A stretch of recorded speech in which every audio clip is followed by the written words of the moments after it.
You're watching Rose Squad Reviews. I'm Melanie. Today I'm going to attempt to give a review for March Comes In Like a Lion. What is March Comes In Like a Lion? I'm glad you asked. March Comes In Like a Lion is about a teenage boy who is depressed. Also, something you should know about Ray that kind of is important for like the rest of the show is he's a professional shogi player.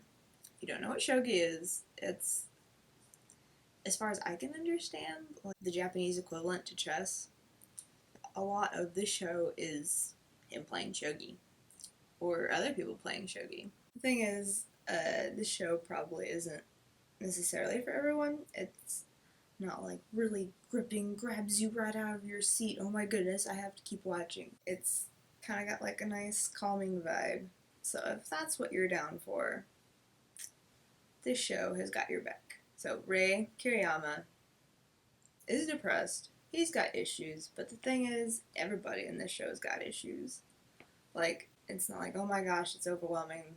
The human world is so full of depravity, which, I mean, TBH, the human world is so full of depravity. At the beginning of the show, the cast of characters isn't that large. You have Ray, you have kind of his adopted surrogate family, which is like 3 girls and their grandfather that just kind of stumbled upon him and like took him into their house and were like, you should come over for dinner and just give him a place where he can feel at home. However, as the show goes on, you do get introduced to like more and more characters, and I think the show does a good job of like pacing that character introduction to where it's kind of done in like bite-sized chunks. Like not all of them are like shown in the first episode. As Ray continues on, the viewer kind of like follows him throughout his daily adventures, as it were, and just kind of like are gradually introduced. I mentioned before, this show has a very calming, subtle aesthetic. It's not terribly fast, I will say that. But if you hold on, oh man, is it good. So on one side of that little comment, the plot being a little bit slower, it does give its due to plot arcs and different plot elements. You don't feel like you're rushed and be like, well, wasn't there something that was supposed to happen there that didn't, that we just kind of like glossed over? With all the different minor characters, you do get the opportunity to see into kind of their psyches a little bit and see things from their perspective. So when I said everybody's got issues, the show does take time to go into different characters other than the main characters and kind of show what's happening in their lives and kind of show things from their perspective, which is interesting because you do grow to care about this cast of characters. At least I did. The plot is very intricate and it's very layered. There's different subplots going on at any given moment, and sometimes they interconnect and sometimes they're just like, this is, meanwhile on the farm, this is happening too. So you'll get like episodes, a string of episodes about like one particular plot point or subplot, and then be like, oh, well, now we're going to get back to this other subplot. And so they all kind of like build together, and they're not like, oh, we're just mentioning this character, but they're not really important, so we're not going to like look at them ever again, because everyone kind of comes back eventually. I have some feelings about the ending, although watching the first episode did kind of help to put some things in perspective again. Be like, oh, I understand why they did this a little bit more now that I've refreshed my memory. But at the end of the anime, we finished one kind of plot arc, and they're about to embark on another one, and then it just kind of stops. While it doesn't feel like an ending, there are some ways that it kind of ties up little things. It kind of ends on a position where, okay, we could go further with this as far as it being an anime.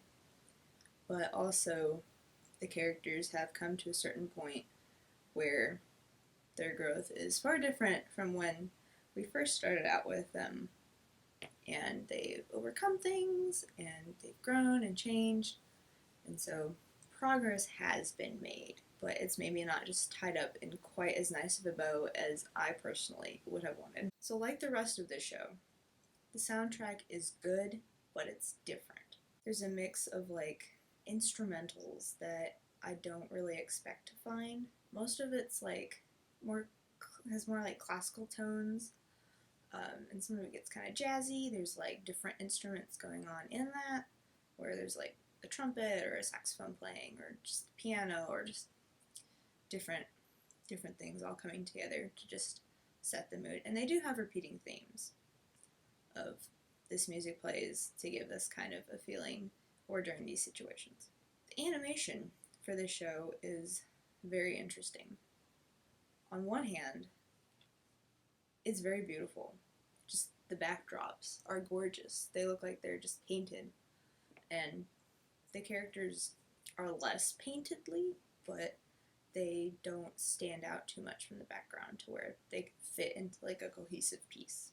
The show does this with like it's the way it approaches the humor in the anime, but the animation is also kind of experimented with to where there's different kinds of animation and it gets a little quirky sometimes. Obviously you have like the main style that it's done in. It reminds me of Your Lie in April, but there'll be like little moments with like 3D animation. Sometimes it's like just the vending machine flap. Sometimes it's like this sequence where it's like very focused on just this 3D. Like in the first episode, Ray gets tossed like a keychain, and so you see like this keychain floating through the air, and it's all very obviously 3D.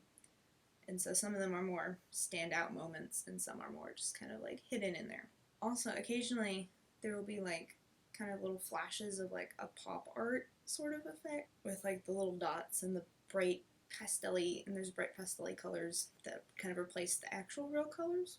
Similar to that, there's different elements of animation. So, a few things to watch for if you're concerned. I think Netflix rated it as like TV-14 because there is alcohol, there's smoking. I will say there is some profanity if you're concerned about that. I watched it in the English dub, which I usually watch in sub, but I watched in the dub this time. And part of it might have been just the way that they decided to translate it, but there is some profanity. So if you're watching with little siblings, be aware of that. There is a manga. It's currently ongoing. There's also a live action adaptation.